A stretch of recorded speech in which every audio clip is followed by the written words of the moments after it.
రాష్ట్రాల్లో ఏండ్ల కొద్ది కోచింగ్ సెంటర్ల చుట్టూ తిరుగుతుంటే నిరుద్యోగ యువకులకు సంవత్సరం తిరిగే లోపల 60,000 ప్రభుత్వ ఉద్యోగ నియామక పత్రాలు ఎల్పి స్టేడియంలో అందించి దేశంలోనే రికార్డు సృష్టించిన ప్రభుత్వం కాంగ్రెస్ ప్రభుత్వం, ప్రజా ప్రభుత్వం. ఇవాళ ఈ వేదిక మీద నుంచి నేను మాటిస్తున్నా, 2.5 సంవత్సరాలు ఈ ప్రభుత్వం పూర్తి చేసుకునే లోపల 1,00,000 ప్రభుత్వ ఉద్యోగాలు ఇచ్చి 1,00,000 మంది నిరుద్యోగ యువకులను ఉద్యోగాలు కల్పించి వాళ్ళ కుటుంబం ఆత్మ గౌరవంతో బ్రతికే విధంగా ఉజ్వల భవిష్యత్తు అందించే విధంగా ఈ ప్రభుత్వం చర్యలు చేపడుతుందని చెప్పి నేను ఈ సందర్భంగా తెలియజేస్తున్నా. మిత్రులారా ఇవాళ ఆలోచన చేయండి. 10 ఏళ్ళు వాళ్ళ చేతుల్లోనే ఉన్నది. 20 లక్షల కోట్లు చంద్రశేఖరరావు చేతికి వచ్చినాయి. 1,00,000 కోట్లు పెట్టి కట్టిన కాళేశ్వరం ఇవాళ కూలేశ్వరం అయిపోయింది. కట్టింది కూలింది 3 ఏళ్లలోనే అయిపోయింది. వెనకట్టెవడో బుద్ధిమంతుడంట పందిరేస్తే కుక్కతోక తలిగి కూలిపోయిందంట. చంద్రశేఖరరావు కట్టిన కాళేశ్వరం 3 ఏళ్లలో కూలేశ్వరం అయింది. నేను అడుగుతున్న ఇవాళ ఈడికి వచ్చిన వాళ్ళని, ఇంజనీర్లను, తెలంగాణ మేధావులను ఆలోచన చేయండి. 60-70 ఏళ్ల కింద మేము కట్టిన నాగార్జున సాగర్ ఎట్లుంది, మేము కట్టిన మూసీ నది ఎట్లుంది, మేము కట్టిన శ్రీశైలం ఎట్లుంది, మేము కట్టిన శ్రీరామ్ సాగర్ ఎట్లుంది, మేము కట్టిన కల్వకుర్తి ఎట్లుంది, భీమా ఎట్లుంది, నెట్టంపాడు ఎట్లుంది, కోయిల్ సాగర్ ఎట్లుంది, జూరాల ప్రాజెక్ట్ ఎట్లుంది. మాట్లాడదామా, చర్చ చేద్దామా? నాగార్జున సాగర్ కట్ట మీద మేం కట్టింది ఎట్లుందో మీరు కట్టిన మేడిగడ్డ సుందిల అన్నారం పోదమా? ఆడనే కూలిన కూలేశ్వరం కాడ మిమ్మల్ని ఉరి తీసినా తప్పు లేదు. మీరు కట్టుడు 1,00,000 కోట్లు మింగి తెలంగాణ ధనాన్ని దోసుకుని ఇవాళ 3 అడుగులైన ఆనాడు ఎట్లుండే ఈనాడు ఎట్లున్నాడో మీరు ఒక్కసారి ఆలోచన చెయ్యండి. ఆనాడు గంజి కష్టం ఉన్న 3 అడుగులైన ఇవాళ బెంజి కార్లలో తిరుగుతుండే ఎక్కడి నుంచి వచ్చినాయో మీరు ఒక్కసారి ఆలోచన చెయ్యండి. ఇవాళ మీరు మమ్మల్ని పని చేయలేదంటారా? ఇవాళ తుంగతుర్తికి పెద్దలు ఉత్తమ్ కుమార్ రెడ్డి గారు చెప్పిండ్రు, దేవాదుల నుంచి ఇక్కడికి నీళ్లు తేవాలే ప్యాకేజ్ నెంబర్ 6 నుంచి అని ఈ వేదిక మీద నుంచి నేను మాట ఇస్తున్నా. తుంగతుర్తి శాసనసభ నియోజకవర్గానికి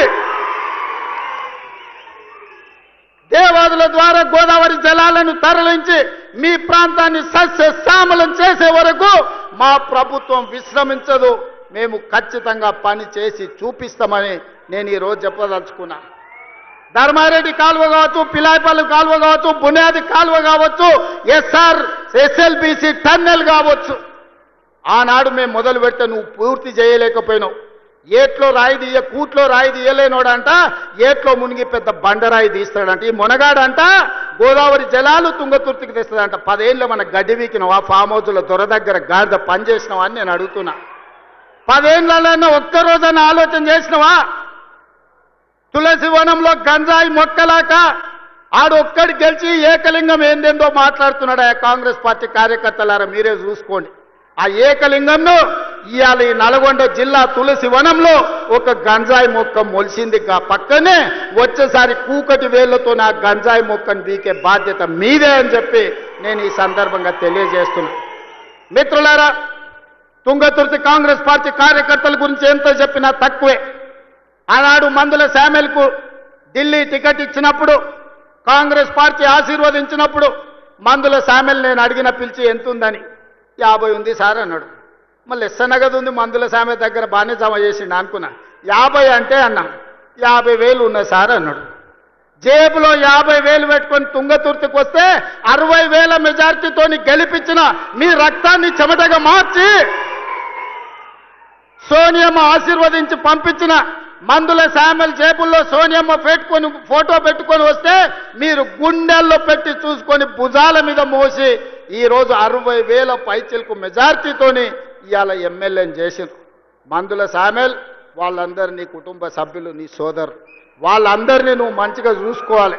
వాళ్ళందరి కష్ట సుఖాలల్లో కలుపుకపోవాలి. ఒకరికి బాధ ఉంటుంది, ఒకరికి దుఃఖం ఉంటుంది, ఒకరికి కోపం ఉంటుంది, ఒకరికి ఆలోచన ఉంటుంది, ఒకరికి ఆశ ఉంటుంది. నువ్వు స్థానిక శాసనసభ్యుడివి, ఓపికతోనే అందరినీ కలుపుకపోవాలి. ఎందుకంటే ఆ ఎల్ల కేవలం సోనియమ్మ మాట మీద నిన్ను 60,000 మెజార్టీతో వీళ్ళే గెలిపించారు. వీళ్ళే భుజాల మీద మోసిన రాయల్లో సోనియమ్మని నమ్ముకొని ఇవాళ వాళ్ళని కడుపులో పెట్టి చూసుకోవాల్సిన పెద్దన్న బాధ్యత నీదే. ఏదన్నా సమస్యలు ఉంటే ఆ పక్కల ఉత్తమాన్ని ఉన్నాడు, లేకపోతే మీ ఎంపీ సాపు చామల కిరణ్ ఉన్నాడు, కాదు కూడదంటే అడ్లూరు లక్ష్మణ్ ఉన్నాడు, అక్కడ కూడా కాకపోతే పైన నేనున్నా. మీరెవ్వరు ఆధైర్యపడకండి. స్థానిక సంస్థలలో సర్పంచ్ కావచ్చు, ఎంపీటీసీ కావచ్చు, జడ్పీటీసీ కావచ్చు, జిల్లా పరిషత్ కావచ్చు, ఏ ఎన్నికలైనా మిమ్మల్ని గెలిపించే బాధ్యత, మిమ్మల్ని ప్రజాప్రతినిధులను చేసే బాధ్యత పార్టీ తీసుకుంటుంది, ప్రభుత్వం తీసుకుంటుంది. మందుల శామ్యుల్ని గెలిపించిన బాధ్యత మీరు తీసుకున్నారు, మిమ్మల్ని గెలిపించే బాధ్యత పార్టీ తీసుకుంటుంది. తొందరలోనే స్థానిక సంస్థల ఎన్నికలు రాబోతున్నాయి. వేదిక మీద ఉన్న నాయకుల ఎలక్షన్లు అయిపోయినాయి, ఎమ్మెల్యేలు అయిపోయినాయి, ఎమ్మెల్సీలు అయిపోయినాయి, ఎంపీలు అయిపోయినాయి. మా దయాకర్ ఎమ్మెల్సీ అయ్యండు, మా శంకర్ నాయక్ ఎమ్మెల్సీ అయ్యండు, ఆ పక్కల సత్యం ఎమ్మెల్సీ అయ్యండు. 4 ఇస్తే 3 మీకే ఇచ్చినమా నల్గొండలకు. 4 ఎమ్మెల్సీలు కాంగ్రెస్ ఇస్తే 3 మీ నల్గొండకే ఇచ్చినమయ్యా. మంత్రులు మీ దగ్గరనే ఉన్నారు, ఎంపీలు అన్నీ మీరే గెలిపించారు, అన్నీ మీ నల్గొండకే ఇచ్చినాం. ఏది మిమ్మల్ని కాదనిలే. ఎందుకంటే ఈ నల్గొండలో నిఖార్సైన కాంగ్రెస్ పార్టీ కార్యకర్తలు ఉన్నారు, కష్టపడతారు. కాబట్టి ఇవాళ మీకు అన్ని అవకాశాలు వచ్చినాయి. భవిష్యత్తులో కూడా ఈ నల్గొండ జిల్లాను ప్రత్యేకంగా చూసి ఇక్కడి పార్టీ కార్యకర్తలను కాపాడుకునే బాధ్యత పార్టీ ప్రత్యేకంగా తీసుకుంటుంది. మా మిత్రులు మహేష్ గౌడ్ గారికి అధ్యక్షునికి నేను సూచన చేస్తున్నా, నల్గొండలకు ప్రత్యేకంగా సమయం ఇచ్చి వాళ్ళతోని కూర్చొని మాట్లాడి వాళ్ళ సమస్యలు ఏమున్నాయో తీర్చు. వాళ్ళకి జర ఆవేశం ఎక్కువ, కానీ వాళ్ళు షెడ్యూళ్ళు కాదు.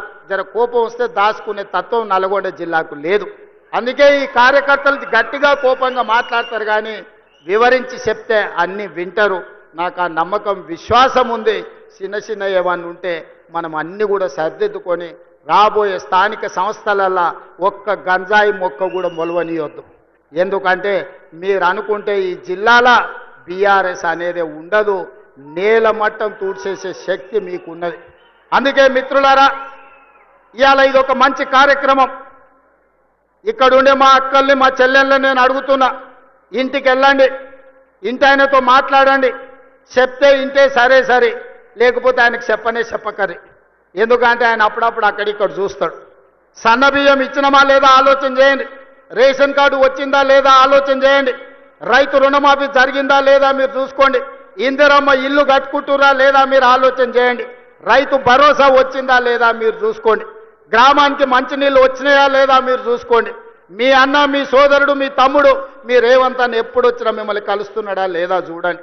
ఆ ఏళ్ళ ముఖ్యమంత్రి ఎట్లుండే, ఇవాళ మీ అన్ననో మీ తమ్ముడో ఎట్లున్నాడో ఒక్కసారి ఆలోచన చెయ్యండి.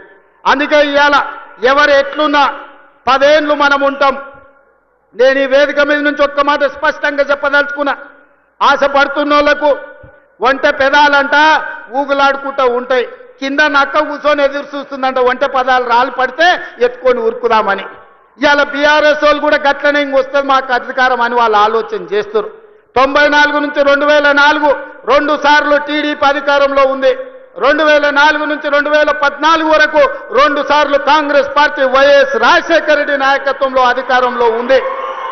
2014 నుంచి 2024 వరకు చంద్రశేఖరరావు అధికారంలో ఉన్నాడు. 2024 నుంచి 2034 వరకు కాంగ్రెస్ పార్టీ